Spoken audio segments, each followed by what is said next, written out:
ये जो सरकार है ये गूंगी बहरी अंधी सरकार है। इतने दिन हो गए पद यात्रा जोधपुर पहुंच रही है, हजारों लोग बैठे हैं और सरकार असंवेदनशील। इसमें इतना घमंड आ गया है कि मैं एक शेर कहूंगा, तुमसे पहले एक शख्स जो यहाँ गद्दी नशीन था, तुमसे पहले एक शख्स जो यहाँ गद्दी नशीन था, उसको भी अपने खुदा होने पे इतना ही यकीन। नीचे खोद करके धन उठाना चाहते हैं तो सोना चांदी हीरे मोती है क्या? ये सरकार की बिल्कुल गैर जिम्मेदार योजना और पूंजीपतियों के आगे झुकने का। मैं समझता हूँ कि यहाँ का जो जनप्रतिनिधि वो कमजोर है, जिसको मजबूती से अपनी बात उठाने चाहिए। आम आदमी की बिल्कुल नहीं सुन रही है, आम आदमी की आवाज कहीं नहीं हो रही, न इस राज्य में न इससे पहले वाले। ये है कि मैंने वर्तमान विधायक को और पूर्व विधायक को, जब रामगढ़ में तहसील नहीं बना के सब में बनाई थी तो मैंने सोनिया गांधी तक शिकायत कर दी थी, और वर्तमान विधायक भी ऐसा। मैं गोविंद राघवा। आज धरना स्थल पर कांग्रेस के वरिष्ठ नेता किशन गिरी।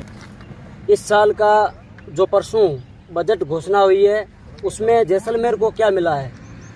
जैसलमेर को कुछ भी नहीं मिला। जैसलमेर से वास्तव में छीना गया। असलियत ये है कि बजट बनाने वाले एयर कंडीशन कमरों में बैठे हुए पूंजीपतियों के लिए बजट बनाते। ये जो मारवाड़ का क्षेत्र है जहाँ हम वरण बचाव की बात कर रहे हैं, यहाँ के लिए मैं जब पढ़ता था तब रूस की कंपनी ONGC काम करती थी तेल खोदने के लिए जी। और सेवन घास यहाँ से ले गई थी रूस जी। दुनिया की सबसे श्रेष्ठतम घास है जी। तो जहाँ बहुत पशुपालक हैं वहाँ घास कैसे उत्पन्न करें, पशुओं को कैसे बचाएं, पशुओं के लिए पानी की व्यवस्था कहाँ करें, वाटर पॉइंट निश्चित करें। दिल्ली में ये नकली बरसात करा करके पर्यावरण बचाते हैं। यहाँ आसूतार क्षेत्र में अगर घास उगाई जाए, सेवन घास, तो दुनिया की सबसे श्रेष्ठतम घास है। पशुपालकों के लिए, ग्रामीण क्षेत्र के लिए इस सरकार के पास कुछ नहीं। ये सारे काम सिर्फ एकमात्र पशुपालकों लिए करती है। उद्योग लगाओ, सारी जमीन खींच, इससे कुछ भी नहीं मिला जैसलमेर जिले को। जैसलमेर जिले को जब भी मिलेगा पशुओं के लिए योजना होगी तो ही मिलेगा। पशु बचेंगे तो जैसलमेर। पिछली सरकार में 4-5 फाइलें ओरण की तैयार थी, फिर भी वो सरकार तक भेजकर, सक्षम स्तर पर भेजकर उन्हें ओरणों के रूप में दर्ज नहीं करा।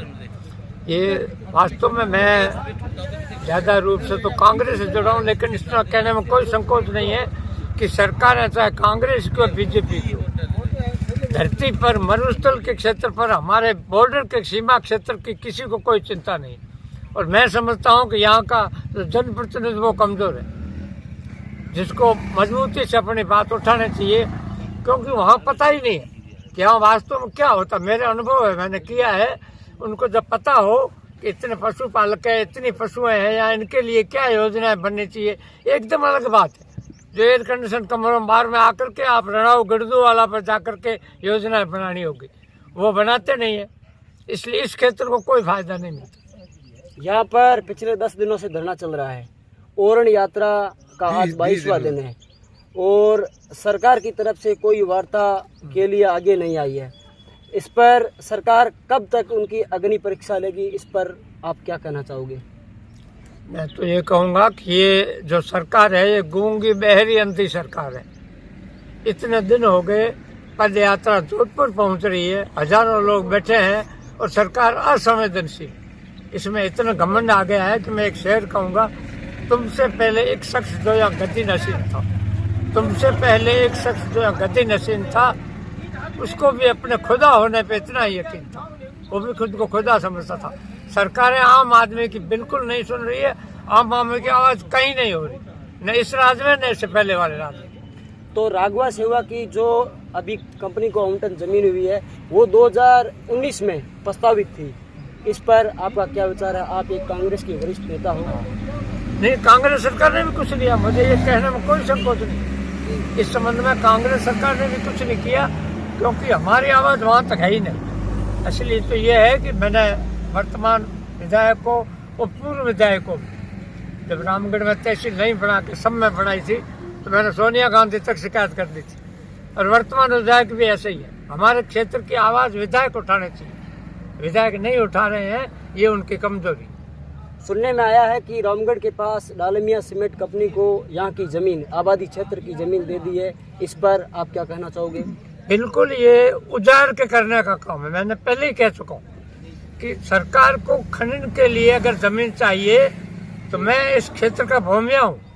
जैसे तो मैंने सबसे पहले इस पत्थर की रेल मैंने भरी थी इस किशन गिरी ने। मुझे मालूम है ये कितना 450 स्क्वायर किलोमीटर में और 20 मीटर डेप्थ में कहीं से खोद सकते हैं। आप घरों के नीचे खोद करके धन उठाना चाहते हैं तो सोना चांदी हीरे मोती है क्या? ये सरकार की बिल्कुल गैर जिम्मेदाराना योजना और पूंजीपतियों के आगे झुकने का काम है और ये हमारे के लिए होना देंगे। ग्रामीणों का आरोप है कि हम पिछले 10 दिनों से धरना स्थल पर बैठे हैं। हमारे इस धरने की जो वाजिब मांग है उनको लेकर सरकार का कोई भी जनप्रतिनिधि वार्ता करने के लिए आगे नहीं आया है।